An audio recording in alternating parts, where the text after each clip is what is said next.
Hello my dear friends and welcome to this session of our English class. मी मानसी स्वागत करते तुमचं आजच्या आपल्या इंग्लिशच्या या सेशनमध्ये. आज आपण जो चॅप्टर वाचत होतो लेट्स मार्च, जे की एक स्पीच आहे given by Kailash Satyarthi, Nobel prize winner. तर हीच आज आपण कंटिन्यू करू आणि पुढे बघू किती आणि काय गोष्टी आपल्या स्पीच मध्ये म्हणतात. So let's start the speech. Let's march. So we will continue. आता आपण जिथे लास्ट टाइम सोडलं होतं तिथून कंटिन्यू करू पुढे. I have come here only to share the voices and dreams of our children because they are all our children, gesture to everyone in the audience.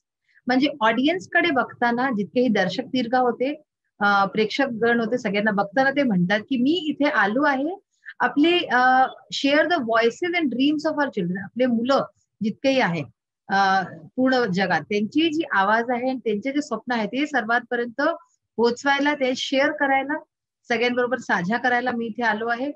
कारण की ते सगळे आपलेच मुलं आहेत, ते सगळे आपलेच चिल्ड्रन आहे. I have looked into their frightened and exhausted eyes. मी त्यांच्या भ्यालेले, फ्रायटेंड म्हणजे की भ्यालेला, आणि एक्झॉस्टेड म्हणजे खूप जास्त थकलेले. एक्झॉस्ट म्हणजे काय? Where out. पहा, जेव्हा तुम्ही खूप जास्त कोणतं काम करता काय होतं, तुम्ही एक्झॉस्ट होऊन जाता, थकून जाता. तर मी त्यांच्या थकलेले आणि भ्यालेले डोळे पाहिले आहेत. I have held their injured bodies and felt their broken spirits. मी त्यांचे इंजर्ड बॉडीज म्हणजे की जे शरीरावरती जे जखम असतात, तर असे जखमी त्यांचे शरीर मी धरलेले आहे. आणि मी त्यांचे जे ब्रोकन स्पिरिट्स आहेत, स्पिरिट्स म्हणजे काय की आपली जी विल पॉवर असते आणि इच्छाशक्ती असते सगळी जेव्हा तुटून जाते आतून, एकदम आपण माणूस आतून तुटून जातो, तर हे म्हणतात की ते तुटलेलं मी त्या मुलांचं पाहिलेलं आहे. 20 years ago, in the foothills of the Himalayas, I met a small skinny child laborer.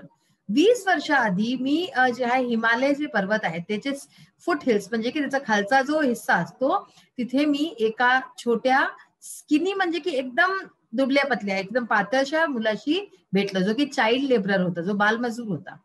He asked me, त्यांनी मला विचारलं, is the world so poor that it can not give me a toy and a book. काय हे विश्व इतकं गरीब आहे की ते मला एक खेळणं आणि एक पुस्तक नाही देऊ शकत? Instead of forcing me to take a gun or a tool. आणि त्याच्याशिवाय ते मला म्हणताय की फोर्सिंग मी म्हणजे माझ्यावर दबाव टाकताय की मी जे आहे गन गन म्हणजे काय असतं, जी बंदूक असते, बंदूक उचलून गो किंवा टूल म्हणजे कामाचं काही टूल उचलून गो. ते आता मी बंदूक उचलू किंवा मी कोणतं टूल उचलू, औजार उचलू, काम करू.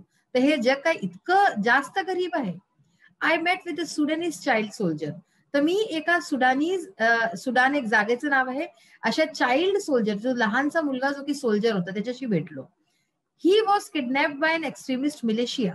तर त्याला जे आहे एक किडनॅप करून घेतलं होतं, अपहरण केला होता एक्स्ट्रीमिस्ट मिलिशिया. म्हणजे तिथली जी मिलिटरी आहे ती अशा प्रकारचे कामं करते, म्हणजे की अशा लहान लहान मुलांना, पोरांना उचलून घेते आणि त्यांना काय करते, त्यांना ट्रेनिंग देते की तुम्ही फोर्समध्ये जॉईन व्हा आणि अशा प्रकारचे आर्मी मध्ये करा, सोल्जर बना. तर तिला अशा प्रकारचे किडनॅप मुलगा होता, तो as his first training lesson he was force to kill his friends and family. तर त्याचा जो पहिला जो ट्रेनिंगचा जो धडा होता त्याच्यात त्याला फोर्स केलं गेलं, त्याच्यावरती दबाव टाकला गेला जबरदस्ती. त्याकडनं त्याचे स्वतःचे जे मित्र होते आणि त्याची जी फॅमिली होती, परिवार होतो, त्यांना मारावं लागलं त्याला. त्याची पहिली ट्रेनिंग, कारण की ते लोक अगदी निरशंस असतात, त्यांच्यामध्ये काहीच दयामाया नसते, तर ते अगदी लहानपणापासून मुलांना तसंच तयार करतात. ही आस्क्ड मी, तर त्या मुलांनी मला विचारलं, व्हॉट इज माय फॉल्ट, माझी चूक काय आहे? Friends, all the great religions teach us to care for our children. तर इथे ते म्हणतात की मित्रांनो, सगळे जितकेही आपले महान धर्म आहे ते सगळे आपल्याला म्हणतात की मुलांची, चिल्ड्रनची रक्षा करा, चिल्ड्रनची केअर करा, त्यांचं रखरखाव करा. जीसस म्हणाले, let the children come to me, do not hinder them. की मुलांना माझ्याजवळ येऊ द्या आणि त्यांना थांबवू नका, रोखू नका. For the kingdom of God belongs to them. कारण की ही जी देवाची जी सत्ता आहे ती त्यांचीच आहे, ती या लहान पोरांचीच आहे. The holy Quran says, Quran जे आहे ते म्हणतं, kill not your children because of poverty. गरिबीच्या कारणाने आपल्या मुलांना मारू नका. Friends, there is no greater violence than to deny the dreams of our children. तर मित्रांनो, ह्याच्याहून जास्त मोठा कोणता व्हायलन्स नाही राहिले, अत्याचार नाही राहिले की जे आहे then to deny the dreams of our children. आपल्या मुलांच्या स्वप्नांना जे आहे डिनाय करणं, मना करणं. त्यांचे जे स्वप्न आहे ते पूर्ण न करणं, ह्याच्याहून जास्त मोठं कोणतंच अत्याचार नाही राहिले. Therefore, I refuse to accept that all the temples and mosques and churches and prayer houses have no place for the dreams of our children.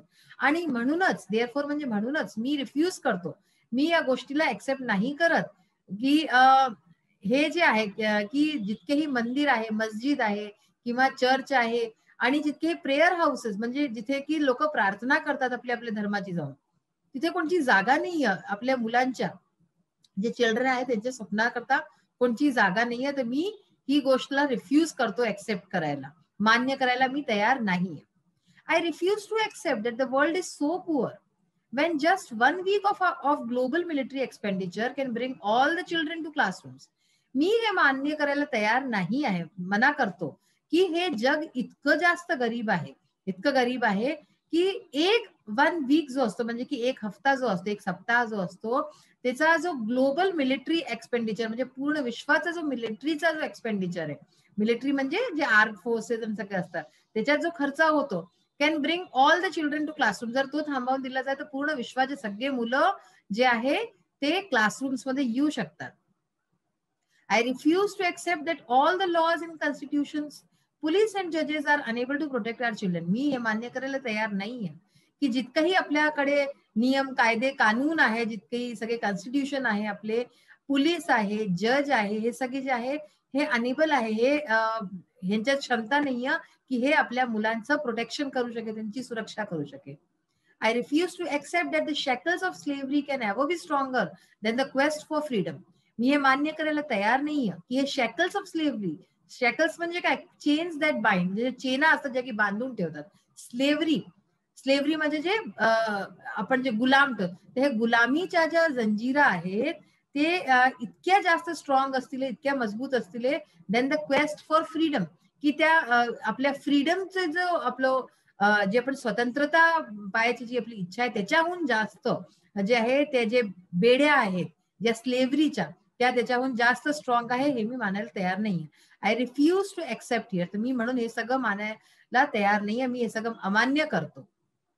My only aim is life is that every child is free to be a child.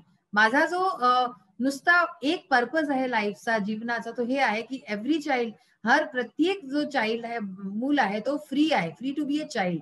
तो child व्हायला म्हणजे लहान मूल व्हायला free आहे, स्वतंत्र आहे. Free to grow and develop, की तो वाढे, पुढे म्हणजे की आणि जास्त जास्त मोठा होय. Free to eat, sleep and see daylight, तो स्वतंत्र आहे की तो खाय पिये, झोपे आणि दिवसाचं रोशनी बघे. Free to laugh and cry, हसायला रडायला फ्री आहे तो. Free to play and learn, खेळाय कुदाय करता आणि शिकाय करता तो फ्री आहे, स्वतंत्र आहे. Free to go to school, शाळेत जाय करता स्वतंत्र आहे. Above all free to dream, आणि सगळ्यात सर्वोपरी जे आहे की तो स्वप्न पाहाय करता फ्री आहे. I have the privilege of working with many courageous people who have the same aim. तर मला हा प्रिव्हिलेज मिळाला, मला ही संधी मिळाली की मी अशा खूप लोकांबरोबर जे आहे करेजियस पीपल, साहसी लोकांबरोबर काम केलं मी, ज्यांचं माझ्यासारखं सेम लक्ष होतं. We have never given up against any threat or attack and we never will. तर आम्ही आमच्यासारखे जितकेही लोक आहे, आम्ही कधी पण कोणत्याही अशा प्रकारचा थ्रेट जो होता, म्हणजे जे लोक आमच्यावरती दबाव टाकत होते, भयभीती दाखवत होते किंवा अटॅक करत होते, तर आम्ही कधी पण आपला जो एम आहे तो नाही सोडला या सगळ्या कारणांनी, आणि आम्ही कधी सोडू पण नाही. We have made progress in the last couple of decades. आम्ही मागच्या डिकेड्स म्हणजे काय, 10 वर्षाचा जो वेळ असतो त्याला डिकेड म्हणतात. तर कपल ऑफ डिकेड्स म्हणजे 20 वर्ष.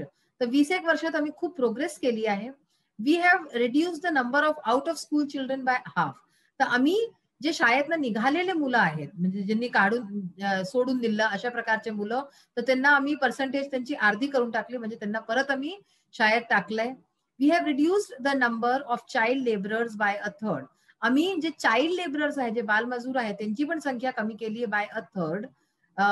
We have reduced child mortality and malnutrition. आम्ही चाइल्ड मॉर्टॅलिटी म्हणजे खूप लहान वयाचे मुलं मरून जातात कोणत्या कारणांनी, म्हणजे की त्यांना पोषण नाही मिळत नीट प्रकारे.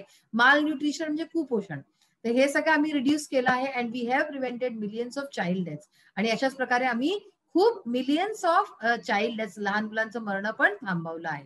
But let us make no mistake, great challenges still remain. पण तरी सुद्धा काही चूक नका ठेवू, काही मिस्टेक नाही झाली पाहिजे, आपल्याशी गलती नाही झाली पाहिजे. Great challenges to live in, अजूनही आपल्या समोर खूप मोठे मोठे चॅलेंजेस आहे.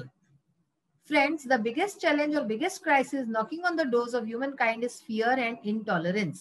तर जो सगळ्यात मोठा जो चॅलेंज आहे मित्रांनो आपल्या समोर, जो क्रायसिस आहे तो काय आहे, जो आपल्या दारावरती ह्युमन काइंड म्हणजे की मानव जातीच्या जो दारावरती जो खटखटवतोय तो कोणचा आहे, फिअर म्हणजे भीती, आणि इंटॉलरन्स म्हणजे आपण जे एकामेकाला असहनशीलता, असहिष्णुता, हे दोन फार मोठे जे आहे आपले challenges आहेत. So we will continue the next part of the chapter in our next session. आता आपण इंग्लिश वर्कशॉप बघूया एकदा. Make meaningful sentences by using the following phrases. इथे काही खालती फ्रेजेस दिले आहेत, त्याच्याने आपल्याला सेंटेन्सेस बनवायचे आहेत बघा. In the pursuit of, most of the people spend a lot of time in the pursuit of money. म्हणजे की जास्त तर लोक जे आहे ते काय करतात, आपला खूप सारा वेळ मनी बनवाय म्हणजे पैसे बनवायमध्ये. इन द परस्यूट ऑफ म्हणजे की ते बनवायचं कोणती गोष्ट, तर in the pursuit of money. To be afraid of, कोणत्या वस्तूची भीती वाचायची. Don't be afraid of saying what you sincerely think. तू जे काही सोचतोय त्याला म्हणायमध्ये भिऊ नकोस. To give up, his wife finally persuaded him to give up smoking. To give up म्हणजे सोडून देणं.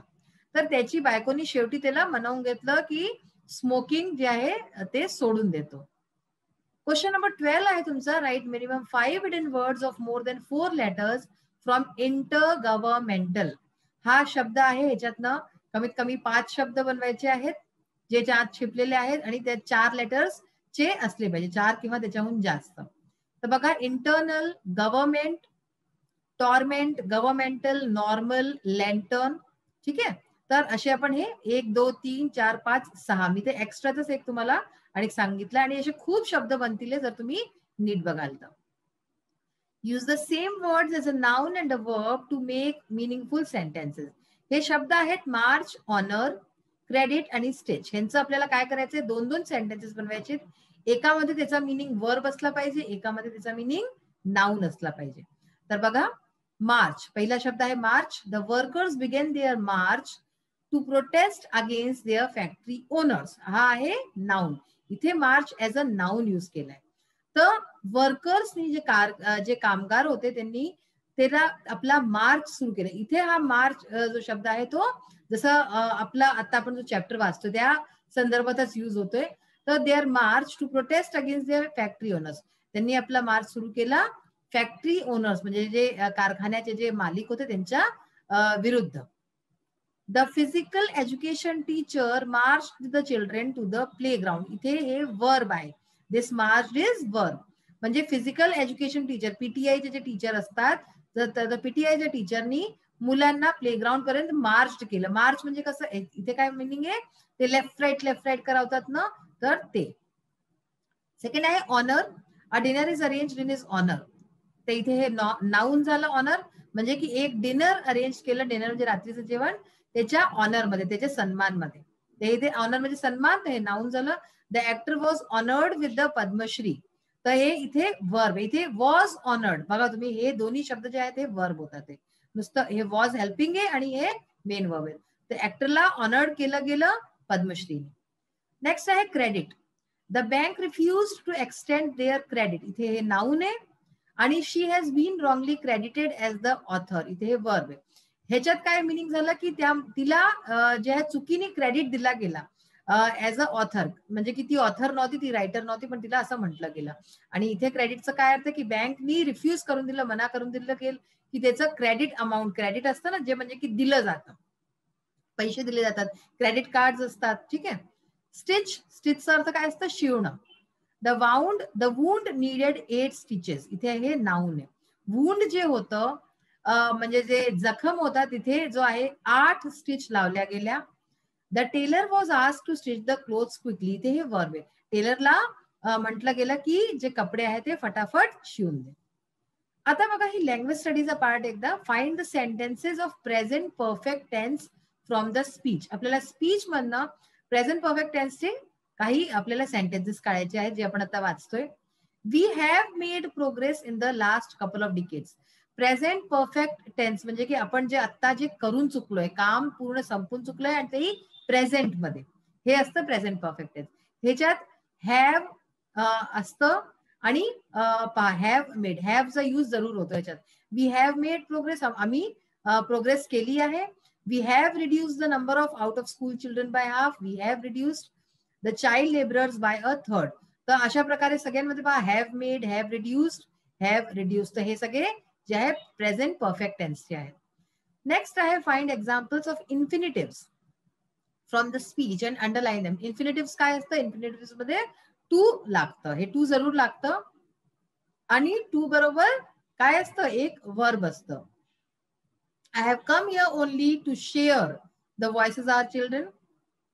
He was forced to kill his family. All the great religions teach us to care. म्हणजे इथे तसं तर टू काय असतं, to preposition असतं, पण इथे टूचं यूज कसं होतं, to care, to share, to kill. Every child is free to dream. तर हे प्रकारे, अशा प्रकारे जे आहे हे आपण आपले जे आहे इन्फिनिटिव्ह असतात. तर आज आपण लँग्वेज स्टडी पाहिला आपण, जो की बहुत इम्पॉर्टंट आहे. इन्फिनिटिव्ह वगैरे आपल्याला कळलं, जे की आपल्याला एक्झाम्स मध्ये सुद्धा येतात. आणि स्पीचचा जो आहे एक अहम हिस्सा आज आपण वाचला, की कैलाश सत्यार्थी काय सोचतात, त्यांचं काय मत होतं जे चाइल्ड लेबरर्स आहे, जे लहान मुलं आहेत त्यांच्या बाबतीत. नेक्स्ट पार्ट आपण आपल्या नेक्स्ट सेशन मध्ये बोलूया. तर तेव्हापर्यंत आपण जितकंही वाचलेलं आहे आतापर्यंत स्टोरी, जी आपली स्पीच आहे, तिला परत तुम्ही एकदा वाचा आणि समजायचा प्रयत्न करा. तर आपण नेक्स्ट सेशन मध्ये परत भेटूया. Till then bye, have a nice day, keep fit, stay fit, bye.